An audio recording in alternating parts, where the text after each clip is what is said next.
Então podem nadar sobre a água até Rafinha, 2 quilômetros cadê a Catarina? fazer uma ondulação na superfície. E eles podem pular. Ela é o que sua? É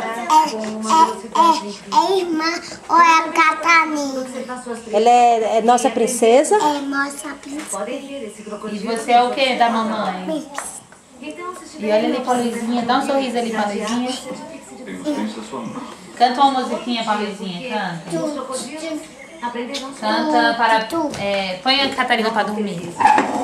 Se o crocodilo te pegar, Sabe não? conseguir te engolir de uma só vez, ele vai literalmente te rasgar no pedaço. Caiu. Bota a bicho pra baixo. Nossa, imagina isso. Não, não filme eu, não filme ela, porque Aquele eu era tô feio. pequeno, mas eles Não, mas é porque ela tá podem junto de chegar você, não tem como arrancar você daí. 2 toneladas.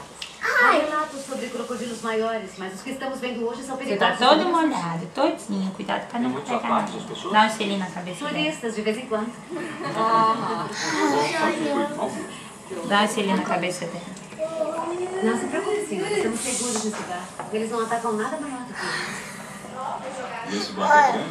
Será que é grande o bastante? Olha o pezinho dele. Você disse. Tudo bem? Dá um pezinho pra ela. Olha, quanto maior, melhor, se quer saber. Ai, meu joelhinho aberto. Olha, ela tem um cabeção igual eu. A cabeça dela é gorda. E vocês nasceram desse tamanhozinho também. Bem pequenininho. Calminha, meu Deus. Tudo. Bota a mãozinha nela, ela levou susto, viu? Sua mão tá gelada. Você quer mais Vai voltar. Não, vou ir no sabão. Vamos brincar no sabão. Oh, meu Deus, gente, aproxima muito, o nariz cresce. É muito gostosa. É a princesa. Pode tirar o short, ficar só de cuequinha. Olha o tamanho da minha mão. Então pega a cuequinha lá na sua gaveta, vai lá. É, deixa o short lá fora. Lá fora. Põe o short lá no tanque. Ah, pra mão. Você tá pelado lá fora. Vai lá dentro, Miguel, toca lá dentro. Isso. Não deixa o short no chão não, filhinho. Parece interessante. E você, viaja? Oi, amor. Coisa gostosa do céu. Não, só põe lá no chão, lá fora, lá na área. Tá brincando?